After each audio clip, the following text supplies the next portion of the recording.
After buying an old crib at the thrift store with her remaining money, Sharon discovered an envelope.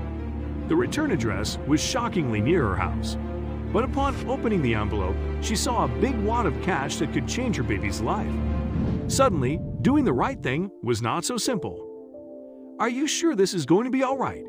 Sharon's dad asked her after helping her carry the crib she had just bought at the thrift store. She lived in an old apartment building with no elevator, so moving the crib up several stairs was too much for a young woman, especially with a 2-week baby in her arms. "Yes, Dad, it'll be fine.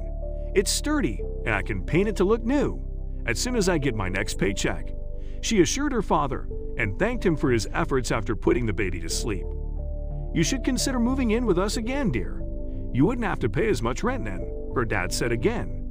He had been suggesting that since Sharon revealed her pregnancy to her parents, Sharon's entire family was poor and she lived paycheck to paycheck, working as a waitress.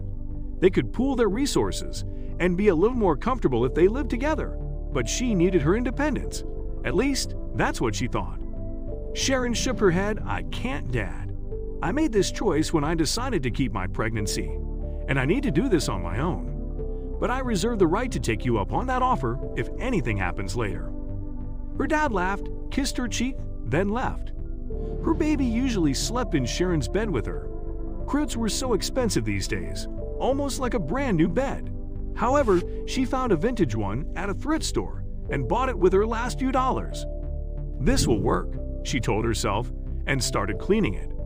The crib came with its own cushion, but she was planning to clean and sanitize it.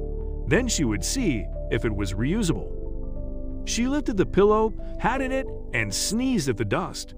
She threw it to the side, and when the dust cleared, her eyes squinted at the crib. There was an envelope sitting there. She grabbed the envelope, and to her shock, it was heavier than she expected. She noticed it was addressed to a woman in Florida, but the return address was just near her home in Seattle. She decided to open the envelope, and her eyes widened at the wad of cash inside. It was enough to change someone's life. She couldn't believe someone had just left it with the crib. "Oh my God," she whispered, looking back at her baby sleeping on her bed. This was enough to start a college fund for her child, or maybe even invest in building her dream business, a hair salon and spa. But was she going to keep it? Could she really do something like that?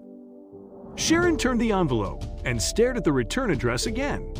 This neighborhood wasn't filled with affluent folks, so she knew this money had to mean a lot to whoever sent it. It could mean a lot to her too, Sharon thought, and she could very well keep it. But it was wrong, and she believed that karma had a way of punishing wrongdoers in one way or another. So she grabbed her baby's cheap stroller and walked toward the address. Yes, a lovely woman answered. She looked disheveled and tired, and Sharon saw several kids running in the background. Other adults were in the house too, and it seemed like she had interrupted a family gathering. "I'm sorry to bother you, but I found this," Sharon began, and took the envelope from her purse. The woman's mouth dropped. "Oh, child. Oh, dear God. Our prayers were answered. Marlon, Janice, come here." She shouted and hugged Sharon fiercely after she handed her the envelope. "Child, you are an angel. I can't believe this," the woman said after pulling away. "I'm Chandra, and you can't imagine what this envelope means to us." "Well, I kinda can. It's a lot of money," Sharon replied, shrugging her shoulders, smiling. Janice and Marlon joined Chandra, and they all cheered at the sight of the envelope.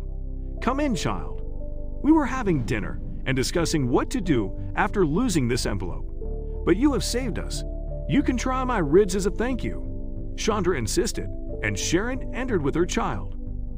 Other women were right there, cooing at her baby daughter, and it was amazing to witness this big family interacting with each other. Sharon had her parents, but they were alone in this world, so their house was never this loud and lively. Chandra told her that the entire family had been working and selling stuff to raise money for their sick grandmother, who lived in Florida. But she doesn't know how to handle the bank, and so we were going to send her the cash, she explained. Apparently, Marlon had lost the envelope and couldn't remember where he left it until Sharon revealed where she had found it. "Oh my God, I'm an idiot." "Of course," Marlon said, hitting his head as if he was a fool. Sharon sat down and joined them for dinner, listening to more stories about them. She shockingly discovered that most of them lived in that house, so this wasn't a family gathering. It was their daily life. After hearing about them, she recounted her life as a single mother, and they immediately offered to help her in gratitude. Chandra went to her kids' room, got a bunch of older baby clothes, and said she would babysit whenever Sharon needed it. The family also packed a Tupperware with a ton of their delicious food for her, which she couldn't wait to eat at home. Sharon said goodbye, and they thanked her once more from their doorstep. But an idea formed in her head as she walked away. She wanted independence, but seeing this family together as they laughed, worried, and cared for each other gave her a new outlook on what families should truly be. She pushed her stroller back to her apartment, but pulled out her phone on the way. "Dad, about what you said earlier, can I move back in?" Sharon asked. Her father laughed. "This will always be your home, Sharon. We're family," he said, and her eyes watered, thinking of raising her baby surrounded by love.